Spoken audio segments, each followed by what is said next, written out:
नमस्कार, यहाँहरूलाई फेरि स्वागत छ घर जग्गा काठमाडौँमा। मेरो नाम प्रेममत। आज तपाईँहरूलाई विश्वास नलाग्ला है, लगानी गरेको मूल्यभन्दा घाटै खाएर जग्गा बिक्री गर्छु भन्नुभएको छ। हाम्रो यहाँ दिदी हुनुहुन्छ, उहाँसँग सबै जानकारी लिनेछु है त। नमस्कार दिदीज्यू। नमस्कार। आरामै हुनुहुन्छ? आरामै छु। हाम्रो जग्गा घाटै खाएर दिन्छु भन्नुभएको छ, किन त्यसरी बिक्री गर्न लाग्नुभयो दिदी? मेरो जग्गा लोनमा छ बाबु, धेरै मेरो आफ्नो लोन सल्टाउन पर्ने व्यवहार सबै बिग्रेको भएको कारणले गर्दा बरु घाटै खाएर भने पनि त्यसलाई बिक्री गरेर अनि आफू मुक्तै हुनलाई खोजेको छु बाबु। यसको ठ्याक्कै लोकेसन भनिदिनुहोस् न, यो जग्गा कहाँनिर छ? यो जितपुर फेदीको बस पार्क भन्दा माथि 5 मिनेट लाग्छ बस पार्कबाट जग्गामा आउनलाई। हजुर हजुर। तारकेश्वर महादेवको ठ्याक्कै तल यो जितपुर बस पार्कको अलिकति साइडमा ठ्याक्कै यो काठमाडौँ जिल्ला तारकेश्वर नगरपालिका बालाजु बस पार्कदेखि अलिकति माथिपट्टि फेदीको बस पार्कको साइडमा। हजुर। अब यो माथिपट्टि महादेव मन्दिर पनि जस्ट माथिपट्टि। हजुर हजुर हजुर। ठ्याक्कै यो हाम्रो जग्गा कति छ दिदी? 10.5 रोपनी छ।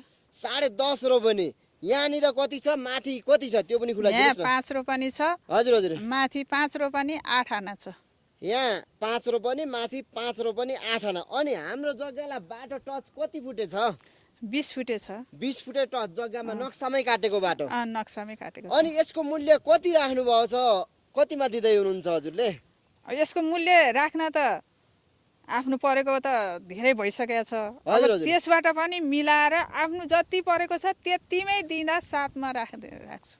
7 लाख आनाले दिँदै हुनुहुन्छ। परेको मूल्य भन्दा पनि घाटै खाएर जस्तो। हजुरले अब आजभन्दा धेरै वर्ष अगाडि लगानी गर्नुभयो होला हैन, ब्याज जोड्ने त कहाँ पुग्छ कहाँ हैन। अब हजुरले घाटै खाएर जम्मा आनाको 7 लाखले नै दिँदै हुनुहुन्छ। अब यो जग्गादेखि पुरै काठमाडौँको भ्यू आनन्द हेर्न सकिने। हजुर।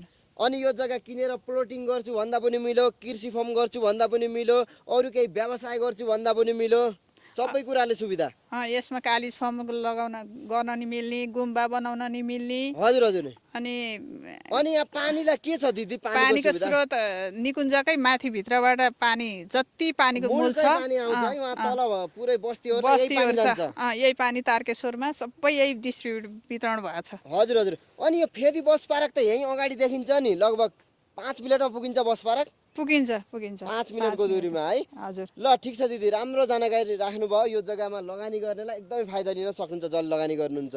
हजुर हजुर। ल ठिक छ, हजुरलाई फेरि पनि एकदमै धन्यवाद दिन चाहन्छु है त दिदी। ल हस्। सुनिहाल्नु भयो है, उहाँ दिदीलाई अलिकति समस्या परेको हुँदा ऋणले गर्दा जति लगानी लगाउनु भएको थियो त्यो भन्दा पनि घाटै खाएर दिन्छु भनिसक्नु भएको छ। जग्गा यही नै हो, हेर्न सक्नुहुन्छ। मिसिन चलाएर एकदमै मिलाएर राख्नु भएको छ भने यहाँनिर 5 रोपनी चान्चुन रहेको छ, यसको अलिकति माथिपट्टि 5 रोपनी चान्चुन रहेको छ है त।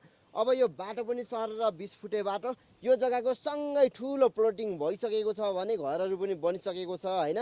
बाटो पनि सर र ढलान बाटो नै राखिदिनु भएको छ प्लोटिङमा, अगाडिसम्म त ढलानै छ। हाम्रो जग्गामा पनि तपाईँहरूले ट्याक्क यो किनेर केही फर्म गर्छु, व्यवसाय गर्छु, बिजनेस गर्छु या प्लोटिङ गरेर फाइदा लिन्छु भन्दा तपाईँहरूले पाउनुहुन्छ। किनकि यही प्लोटिङमै 14-15ले कारोबार गरिरहेको जग्गा सँगै जोडेको जग्गा तपाईँले 50% भन्दा पनि सस्तोमा पाउँदै हुनुहुन्छ जम्मा आनाको 7 लाखले। अब ढिला गर्दै नगर्नुहोस्, अगाडिपट्टि साइडमा जग्गाको लागि भन्दा नम्बर राखिसकेको छु, डाइ कन्ट्याक्ट गरेर राम्रोसँग बुझाइ लिन सक्नुहुनेछ। र केही नबुझेको कुरा तल कमेन्टमा लेख्नु नभन्दै आजलाई बिदा हुन चाहन्छु। हस् त, नमस्ते, धन्यवाद।